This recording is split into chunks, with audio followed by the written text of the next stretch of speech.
like really Manu Ginobili. You know what I'm saying? So I got an opportunity to guard him throughout that series. We took him to 6 games. I ended up averaging like 15 and 5 in that series. And mind you, at the end of the year, I was a free agent. So I knew like I had an opportunity to get like a better deal at the time. So end of that year came, we ended up losing to them. The summer came, and my agent was like, man, you really solidified yourself. Let's see what Seattle does. So it ended up being Portland, ironically, who called me on the first day of free agency and offered me a deal. And at that time, and even now, like I was a restricted free agent. So that means if any team offers you a deal, your home team that you just previously played for can match that deal, and you have to go back to that team. So I went in, and my agent and I, we negotiated a deal with Portland that we didn't think Seattle was going to match. Like, there's no way they're matching this because they got to pay Ray Allen, they got to pay Rashard Lewis, they got to pay those guys. So there's no way they're going to match this deal. So Portland offered the deal, I signed it. Seattle matched it like the next day. They didn't let me go. I went back there, and that's kind of how my career took off. And then, I played 8 years, and then I had a gap after that 8 years in the NBA where I played for Seattle, and we moved to Oklahoma City. Then from Oklahoma City, I went to Minnesota. From Minnesota, I went to Detroit. From Detroit, I came home to Atlanta and played 2 years, and then Philly. And then after Philly, I went to China for 2 years. I went to China for 1 year, and I played with Kev in Puerto Rico for 2 years. And then another year, I played in the G League. And then those 4 years, I wasn't in the NBA, and it was so crazy because my last team that I played for in the NBA before that gap was Philadelphia, where I had my best statistical year. And I didn't get a deal after that season. So I was just grinding, just playing anywhere I could play just to be seen, just to, like, let people know, like, I still belong. So after that happened, after those 4 years coming up, at the point where I'm about to be like, you know what, man, let me just go ahead and transition into something else. It was a good run. That summer, like, I had went to Summer League in Vegas just to watch it and doing some stuff for the Players Association. And I ran into, ironically, Nate McMillan, my first coach in Seattle. And at the time, he was coaching in Indiana. Indiana's president and GM was Kevin Pritchard. Kevin Pritchard was the GM in Portland after my rookie year that offered me the deal that Seattle matched, if that makes sense. So it all kind of just came full circle. And he asked me, he's like, you done playing? I'm like, nah, not if I don't have to be. And he was like, okay, cool. So, we looking for a veteran. I'll let you know if I'll throw your name in the mix, and if something bite, then, hey, we'll give you a call. So I left from that thinking like, all right, it's a long shot, but that sounded better than anything I've heard in the previous 4 years. So I ended up going home like 2 days later. The very next day, my agent called me. He was like, yo, like, Indiana just called me asking me if you still want to play. So I was like, oh, okay, cool. Well, tell them, yeah, I still want to play. So I'm thinking they're going to bring me to camp, something like that, do some, where you got to make the team and all this over 8 other people, like the same thing for my rookie year, which I didn't mind, but I knew how tough that would be considering, like, at that time I was older. So I'm like, if a younger guy come in there that they may be looking at that they can get for cheap, that's probably the way they're going to go for a business decision. So what I did was the GM called me too right after my agent got the phone with me. He was like, look, Damien, do you still want to play? I'm like, yeah, I still want to play. I've told 3 people this already in the past 48 hours. Like, I don't understand. Why y'all keep asking me this? Like, what do you need me to do to prove that I still want to play? He was like, oh, nothing. That proved it. I'm good. So he hung up the phone. 10 minutes later, my agent called. Was like, yo, we got a deal with Indiana that I just worked out for you. So now I'm looking at my agent funny. I'm like, you just worked out? Like, I've been talking to these people all day. Like, I've been talking to these people the last 4 days. What deal you work out? So it was funny that he worded it like that. But ended up signing with them my last year, which was 3 years ago, now 4 years ago. And I transitioned to working with the Players Association, which is the NBA's player union. And I had always been involved with them. I had always done all the educational stuff and the programs that they put on throughout the summer, throughout the year. I always kept in touch with them because they was a resource for us. And plus, every player has to pay them.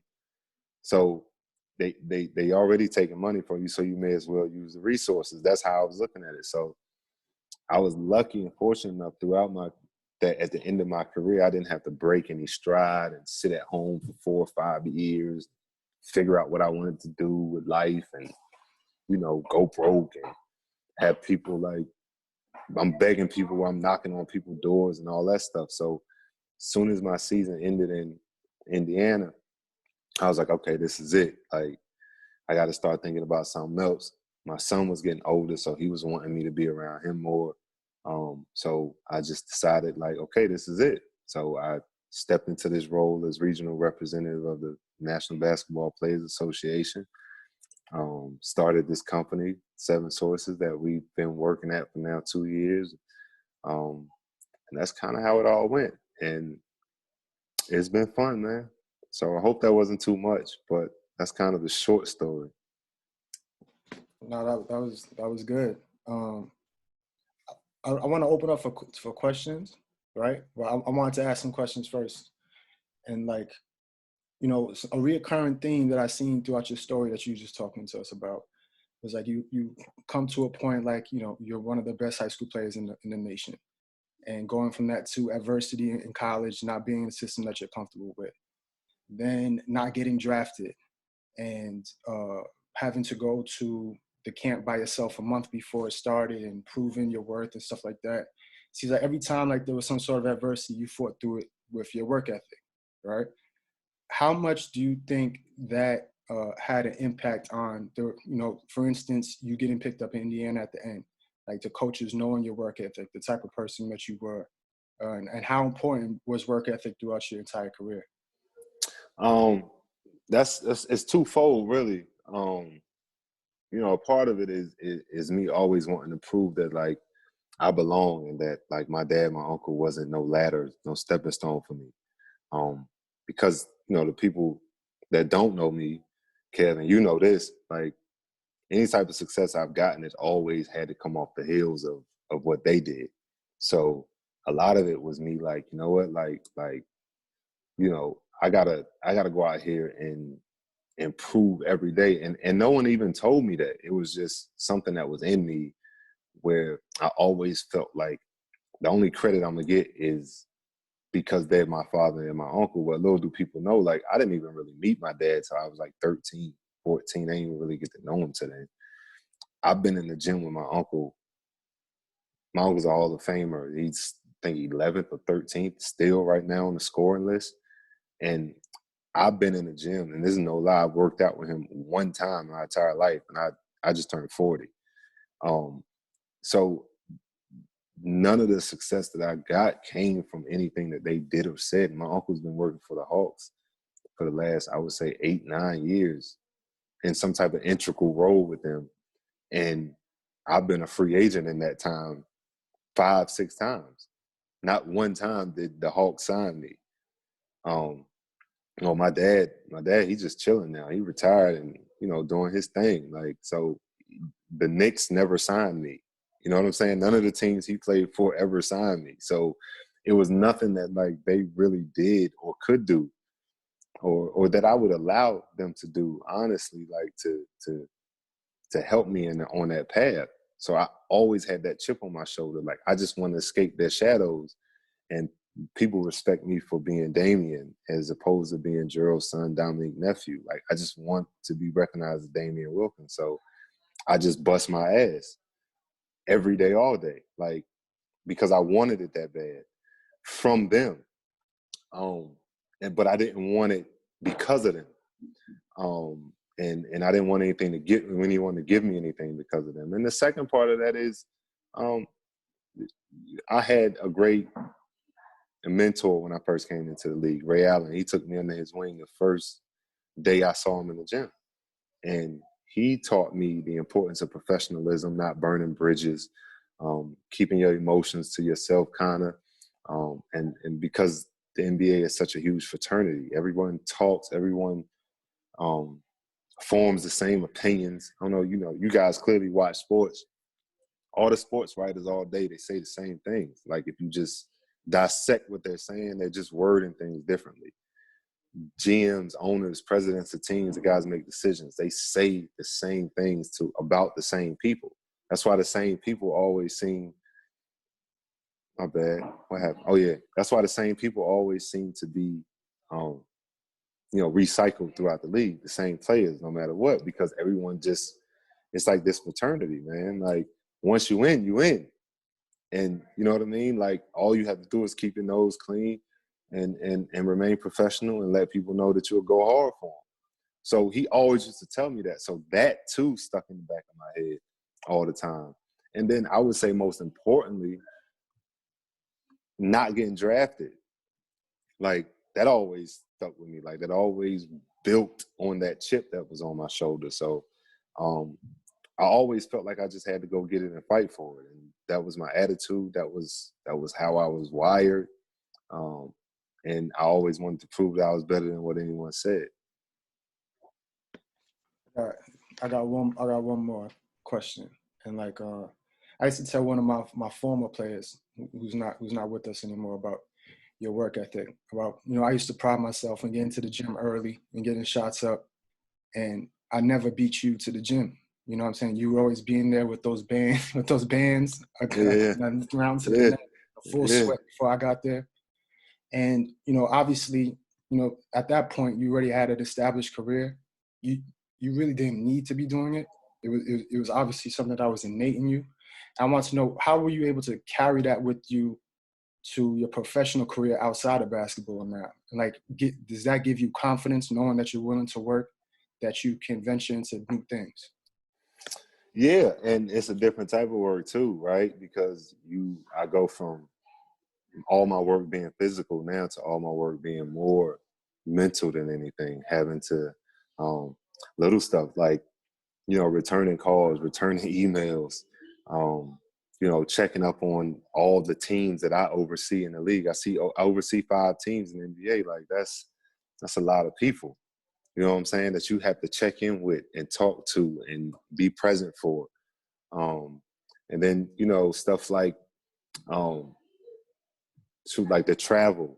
We still have to travel a lot to go meet with teams and doing all those things and having to put together educational programs, having to come up with diverse ways to help guys grow and help guys keep their careers,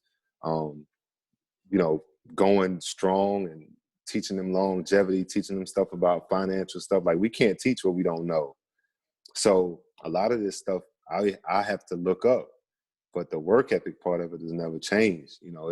It's work. It's just different work, but it's still, can be tiring. It can be taxing, just like the bands, Kev, that you know what I'm saying? But I've always been that way. I've always felt like, ain't no substitute for hard work, man. And, my focus was never about, it's never been about money. It's never been about anything else. It was always about like, let the work just do the talking for me. So even now in this role, I just come up with innovative ways to help these guys learn and help these guys keep their careers on track.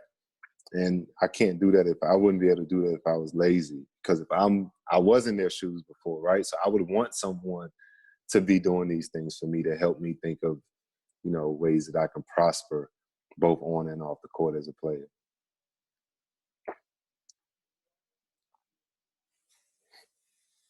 I got a question. So You hear me? Yeah, I hear somebody. I don't know who. I hear you though. You do? All right. What do you think is the best attribute to have as long as a career as you did? Man,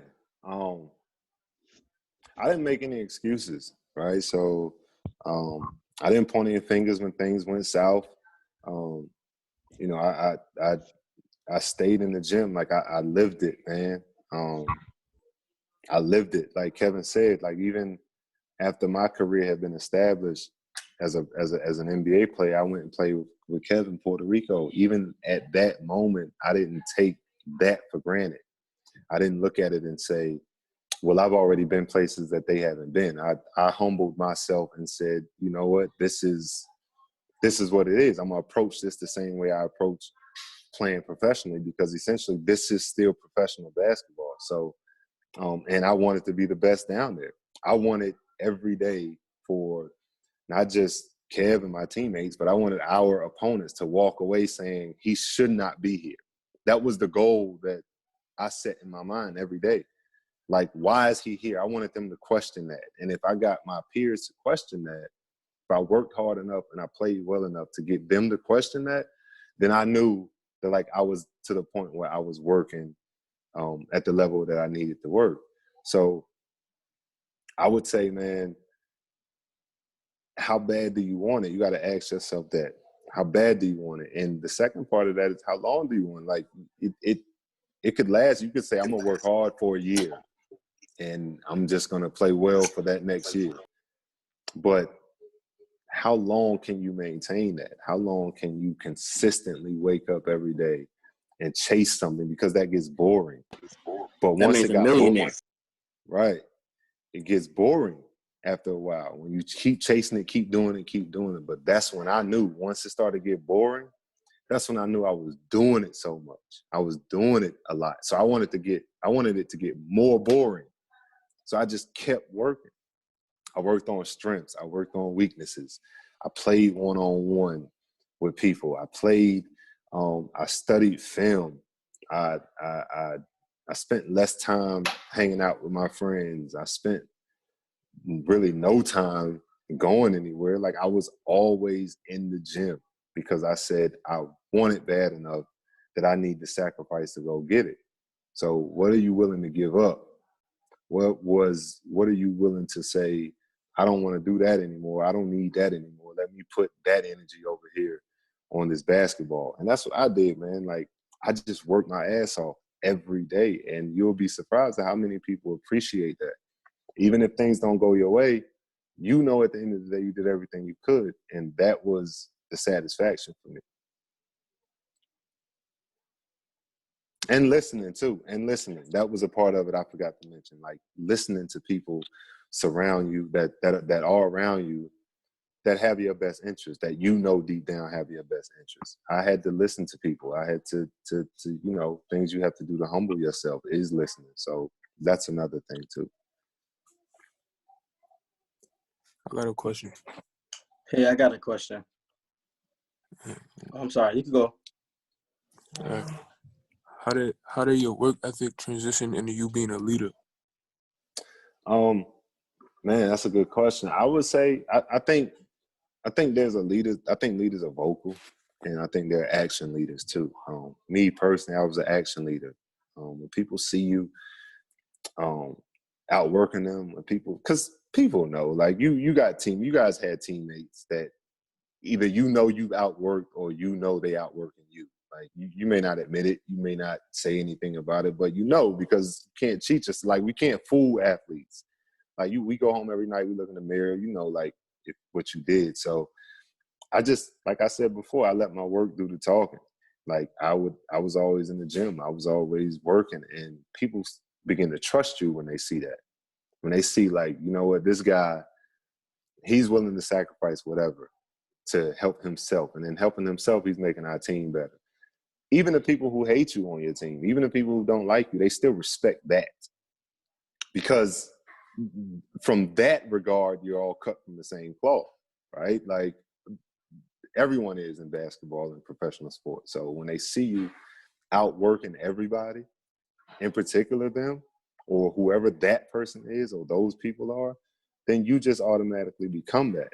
I don't think you have to say much in that regard. I don't think you have to say much of anything after that, when you're letting your work do the talking. And then when you see things going, astray, you can speak up. You can be that leader vocally. You can be that leader from an action standpoint. You can be the leader by doing.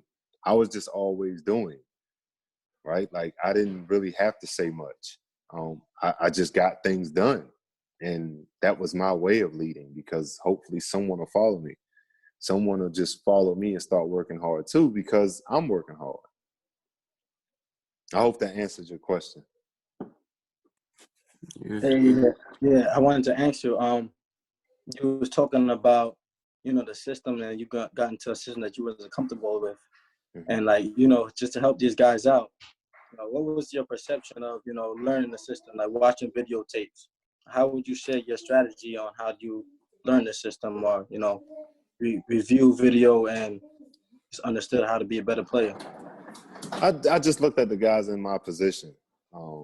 Then coming out of high school, like I really didn't watch a whole lot of film of, in particular North Carolina State before I got there. I was just always listening to what they were telling me. But, I was a senior, who was young and dumb, and you ranked the number 1 player, number 2 player in the country. You already have in your head that coach is going to come in there and tell you whatever you want to hear, right? Like, and they end up doing that. They tell you whatever you want to hear to make you feel good, and that's what happened. I kind of got romanced into going there. But, I would say watching guys in your position. I was a 2-3, and I was sometimes point. So I would watch the point guard. I would watch the 2. I would watch the small forward and just see where they got shots from, or how they move within the offense, or even what the defensive schemes were. What were they doing from their position? Were they forcing guys middle? Were they forcing guys baseline? Were they out running? Or were they walking the ball up the court? Was anyone taking the ball out? Was the 4 taking out? Was the 5 taking out? Were the perimeter guys taking the ball out? Like, I would always watch things like that, so I get a feel for, in my mind, what I'm about to go into, or what I'm about to see. Okay, thank you. Dame, What's good? quick question for you. I know you mentioned you being in street clothes, even though you were signed, you were, had a non-guaranteed contract. I wanted you to share with the guys how important it is to still support your team and have the look of wanting to be there, although you're not in the game. Not like just hanging your head, not pouting, not showing a demeanor, because you never know who's watching in the stands, as far as another GM, a president, somebody that might have interest in you. They may be watching you in the stands, and how important it is for you to support your team, morally, although you may not be in the game, or coach set you down due to, you having a lot of fouls, or you being in some type of trouble, or just for disciplinary actions. Good question. So, like with anything, right? Like, people, winning cures everything. So with that being said, you got to look at it from an unselfish standpoint, like, and then a logical standpoint as well, because the GM that's looking at you, or the coach that's looking at you from the stands when you're not playing, they're stupid if they don't know you want to play. Everybody in the building know you want to be out there, right? Like, they're not looking at you. They're not telling you don't be upset about not playing. Like, we don't expect you to not be upset because you're not playing. What they expect you to do is deal with that in a positive way.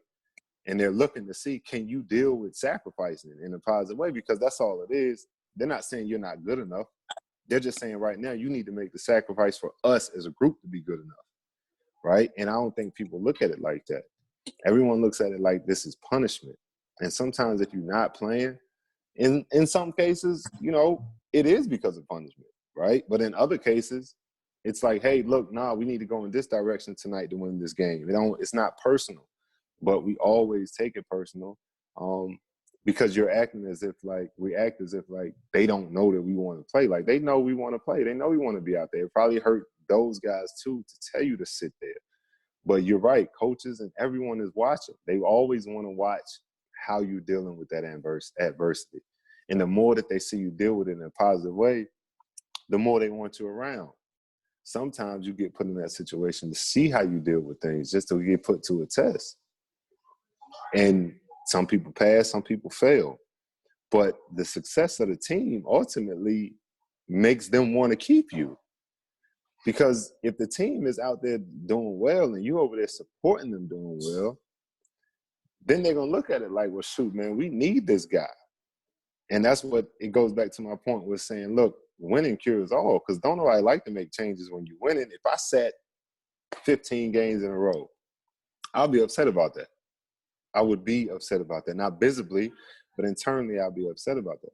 But if we went 15-0, if we went 13-2, like everyone's looking around like, man, this team is great. Like we're not making no changes here, or we're doing well. So you jump on that bandwagon and put yourself with the team and get out of yourself. Too much we start thinking internally. Everything is us, me. Sometimes you have to put yourself in a role where you can say, hey, I'm humble enough to sacrifice something in order for the team's success. And then you sit back and instead of pouting, that's your chance to learn.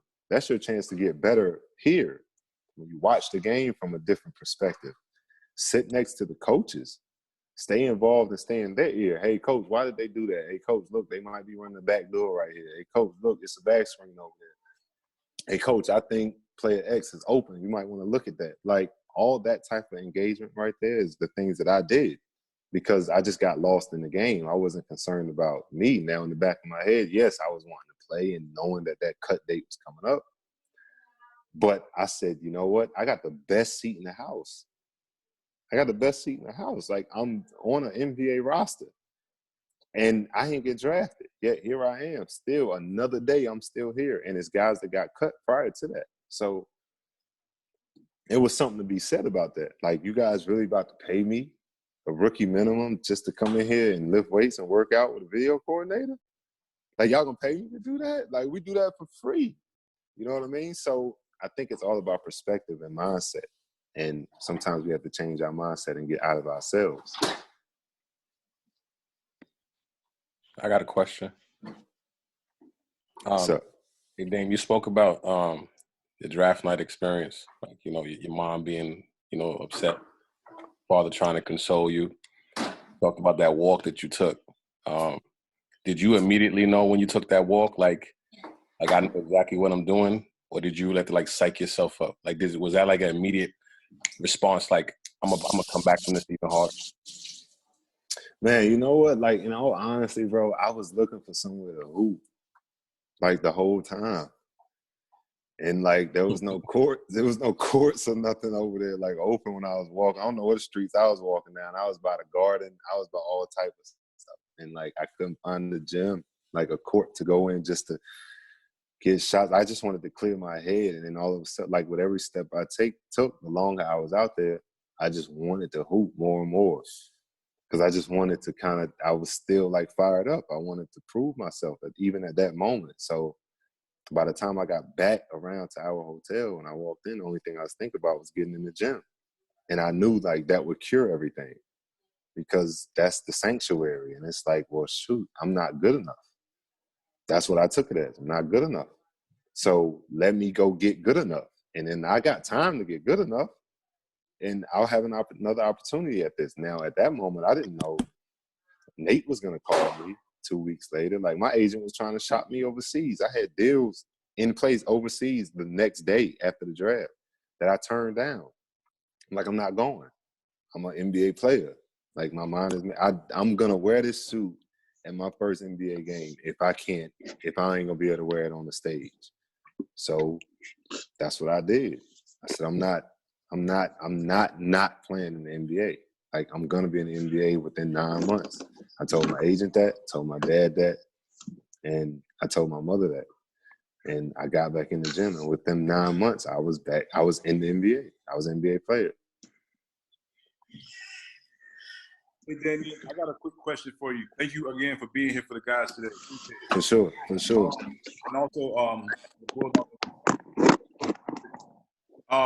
so quick question. Like you said, you made it to the league, and then eventually I'm sitting reading your bio. We sitting here talking to somebody who dropped 40 plus against Atlanta also. Can you just take us through that experience, going against some people consider the hometown team, and just that experience was like? Oh man, yeah, that was my best NBA game. And it happened here in Atlanta, in front of family and friends, man. It was just one of those nights. I don't know, we could have been anywhere. It just being in Atlanta made it that much more better, obviously, but I don't know what it was, bro. I was just on one. You know how it be. I went 15 for 20 from the field. And after the game, you know, my uncle, in his typical fashion, came up to me. He was like, "Bro, you should have shot more." And I'm like, "Yeah, you're right. Like, I had at least 10 more shots that I should have taken." But it was just one of those nights, man, where you're feeling good. A lot of the defense that Atlanta was playing was focused on Kevin Durant. So, like, I was just finding myself, you know, in situations where I had scoring opportunities. And all of a sudden, you can see how the momentum changed, how the defensive scheme changed throughout the game. You know, in the fourth quarter, they put Joe Johnson on me, like, and that was honestly one of the matchups that I'd always liked. Like, I was always wanted that smoke. So I knew how good he was, but I was a competitor. So obviously I wanted to know what was up. So they put him on me. That's when I knew. Like, I was like, okay, I got it really rolling now. And it didn't stop. So we ended up winning the game at the buzzer on a shot that Kevin Durant hit because everyone ran to me when I broke for the ball. But it was a great night, man, and a night I won't forget, man. And you know, I was off to a great start that year in Seattle. Nice. Great. I have a question. You can hear me, right? Everybody can hear me? Yeah. Nice. I saw throughout your film that you were pretty much like very great at like defense, you know, you're a defensive dog. So I being a defensive player as well, you know, that's my main task on the team, to kind of defend those tough players. What was like your mindset kind of when approaching this defense stuff? Well, shoot, man, like, you know, like you said at first, that was my role. Like when I got to Seattle, you know, I ain't even tell you guys this. Like one of those first practices when Ray Allen was in the gym, I was the other two guard, and we was in there just kind of playing pickup. It was like right before camp was about to start, and I was like shooting a lot that day. It was something, I don't know, I think Ray was like talking, and it was like one of our first times kind of going against each other, like my time going against him. I'm like, man, that's Ray Allen. Like, I'm not gonna miss this opportunity. I don't care if it is pickup. So I was just getting him up. Like every time he shot, I shot. Like, so after like the second game or so, Coach McMillan pulled me to the side. He was like, look, man, we got Ray Allen, we got Rashard Lewis, we got Vladimir Radmanovich, we got Antonio Dames, and we got Flip Murray. He was like, those are the guys I get the ball to score. I don't need you. I'm not bringing you here to score. Like, I need you to guard these guys because these guys don't guard. So that's how you're going to get on the floor. And I was like, oh, okay, cool. So whatever I need to do to play, like, whatever. So then at that moment, it was like, well, they ain't going to pass me the ball, so let me try to take it. So I would just try to make guys' jobs hard as hell. I would try to stop them from getting the ball. I would deny. I would sometimes guard people 94 feet. I would make sure when they shot, I blocked out, went for the rebound, because to me, I was on playing defense, but I was still thinking offense. I'm like, how can I get the ball?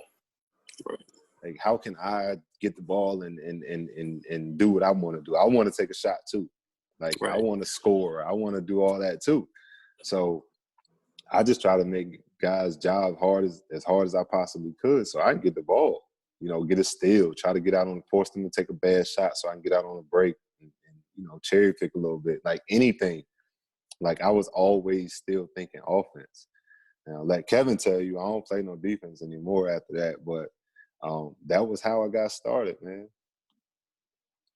And that was my mentality. Like, I was going to make your job hard as hell that night. Like, use your fouls wisely, too. So that's another thing. I got a question. Y'all can hear me? Yeah.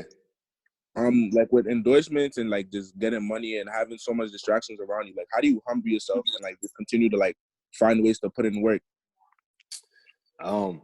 Man, real good question. For me, so I had kind of a cheat code, right? So my dad and my uncle, I saw them throughout their career make a lot of mistakes, both financially off the court and their, you know, respective relationships and how they dealt with and took care of our family. Like my grandmother, my dad's side of the family, like I would watch that growing up sometimes when I was used to be around them. And I just be like, man, like everything seems so in excess.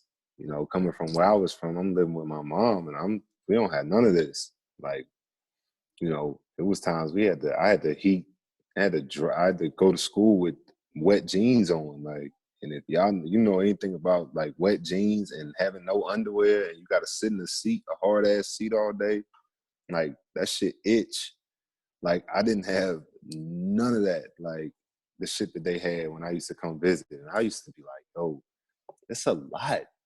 And I used to see how that put a strain on their relationships with their family, like with my father's side of the family, my uncle's side of the family, how, you know, everything was always about money, how the arguments would ensue about money, how people, you know, even stuff like, I started understanding credit. I ain't know much about it, but I started understanding credit then too, which was a blessing, because they used to just buy stuff, bro, and give it to people, and then those people wouldn't pay it off.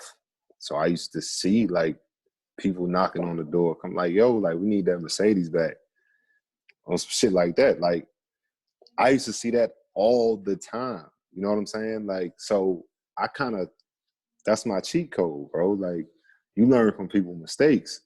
So once I got my deal and I started making some money, yeah, I made mistakes too, because I was still young and I was still black and I was still not educated enough to be able to, you know, keep money in my pocket at all times, or know what to do with it, or where to invest it, where to save, what to buy, what to spend. So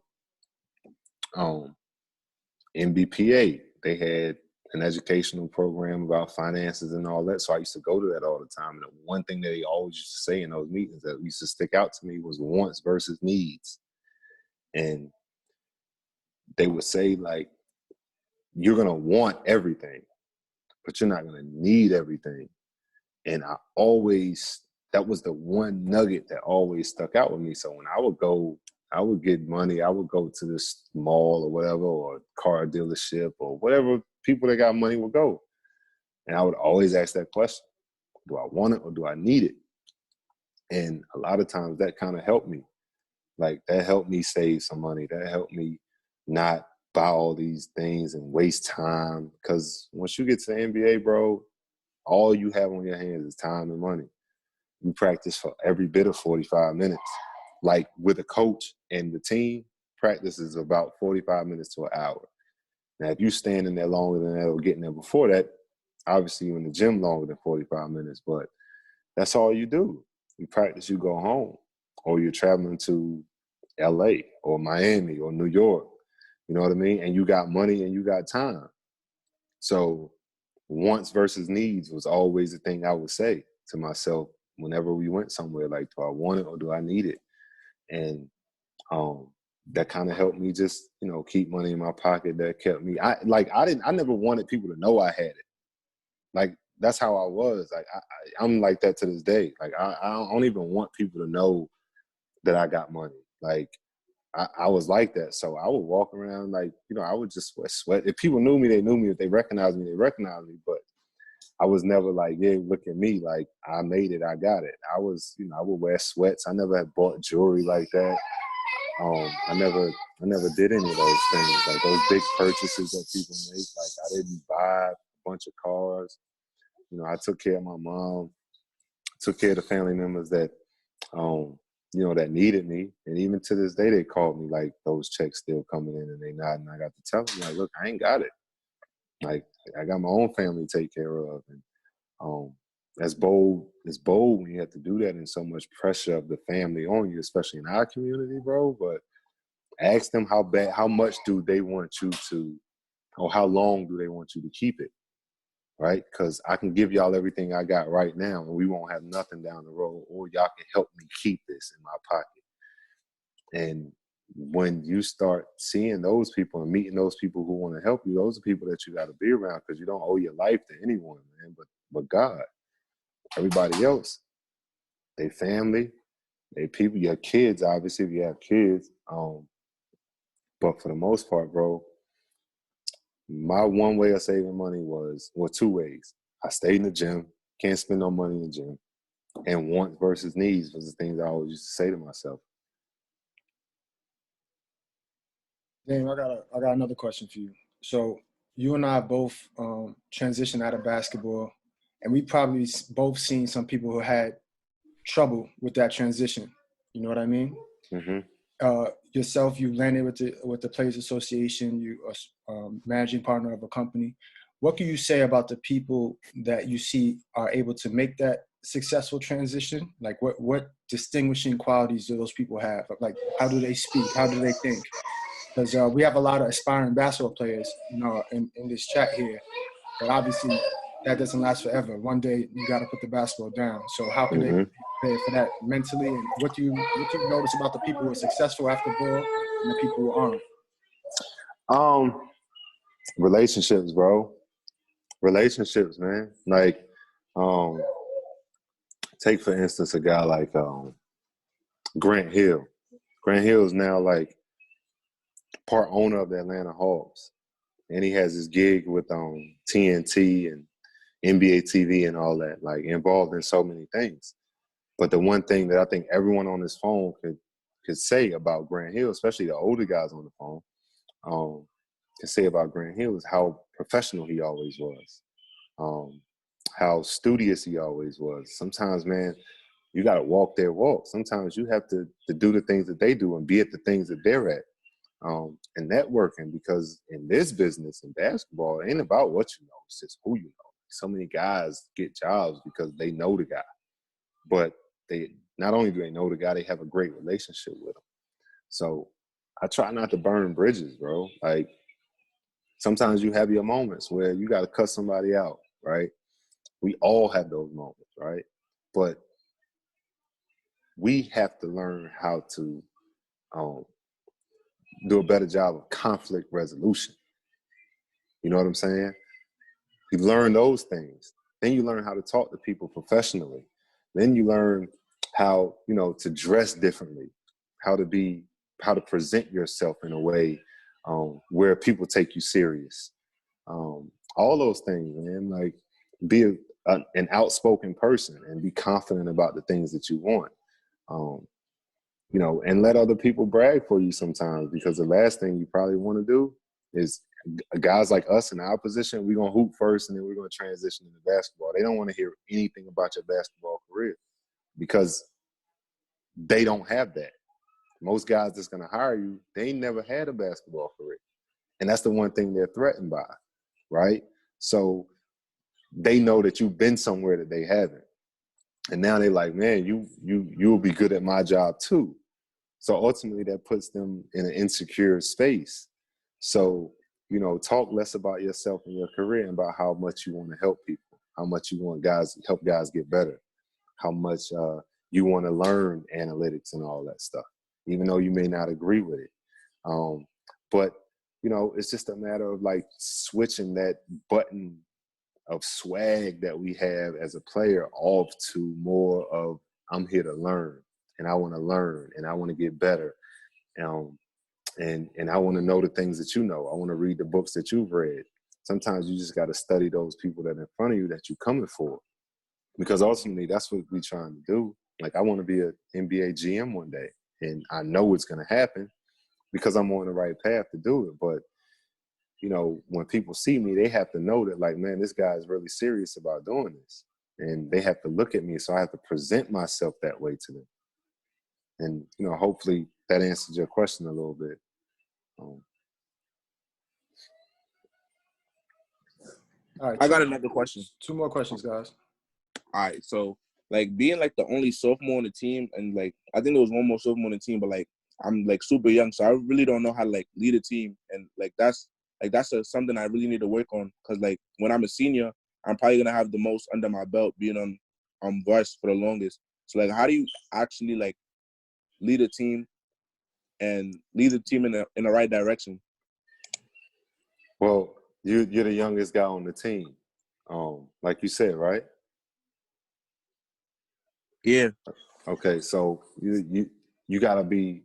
I don't think your goal should be, to be that leader that you're saying. So, right, like your goal should be is to work as hard as you can to be the best player that you could possibly be, and everything else is gonna speak for itself.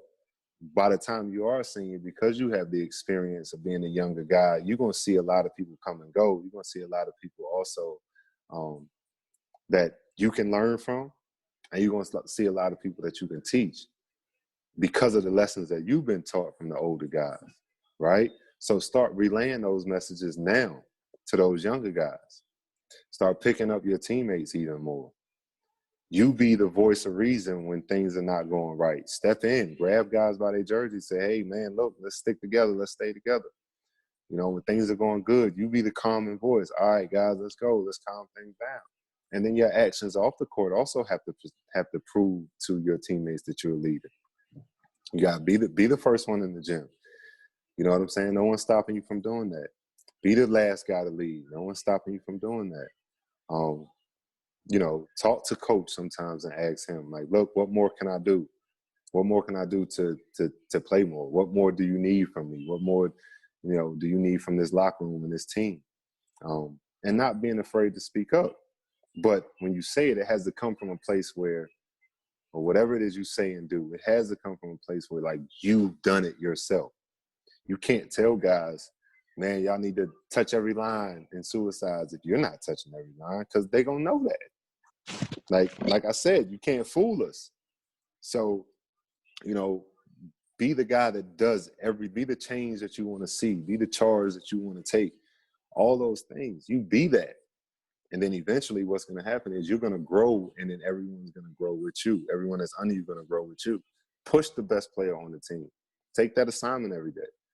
You know what I mean? Make those guys respect you. And then when you come up and you get into that role as senior, everyone's going to look at you and be like, man, you really fought these battles with us. You've been through it all. And now coach, he ain't going to have to say nothing in practice. You can basically run practice at that point because you've been through it so much. You've done it so much, and you've done it well. You know what I mean? So it's more action thing than anything, you know, than voice to me. Like, I can't listen to a guy that's going to bullshit me, like, and when he's working out, or not going to show up to practice, or he's going to be to practice late. You can't tell me to get to practice on time. You know what I mean? So you have to do all those things that help a team's success in order to garner that leadership belt.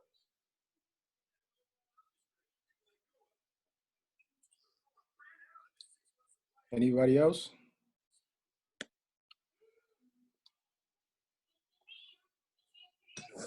Kev, last question? Yeah, last question. So, Dame, you mentioned Grant Hill transitioning after the league, and I'm a historian of the game. I'm an old head, so I know you were All-American back in '99. You see guys on TV like your peers, like Jay Williams and Boozer and these guys. Do you still keep in contact with them, or like how do you know? Yeah, we still can. Yeah, it's good. Actually, Carlos Boozer, he was at my I had a program for the Players Association last year that I do. It's called Leadership Development Program. It's a program that basically I'm over that program, and it helps guys transition out of the NBA into executive roles within the NBA. You know, like scouting, player development, GM president roles. Like, that program teaches you how to do it. So Carlos Boozer came to the program last year, so I keep in contact with him pretty regular. I was just with Jay Will out in LA 2 months ago at Kobe's memorial, and he and I sat and talked and had breakfast together. So it's always good to catch up with those guys, man, because you know, we've all kind of, when we came in at the McDonald's game, and now seeing all of us now in our respective roles or whatever it is that we're doing, it's just it's crazy to see it, man, and like see how we all have aged and all the stories that we all could tell, man. But they were certainly competitive guys. Every one of those guys made me better because I was reading about them so much. So we know everything about each other. You know, and it's like I said, it's always good to catch up with those guys, man. Blast from the past. Yeah. Yo, Dame, thanks a lot, man, for giving us your time, speaking to these guys. I know I appreciate it. I know they all appreciate it. Yeah, anytime, bro. Anytime. I have fun, man. Appreciate you guys, man. Appreciate y'all. Thanks a lot. All right, bro. Y'all stay safe. Thank you. Thank you. All right, Dan. Thank you.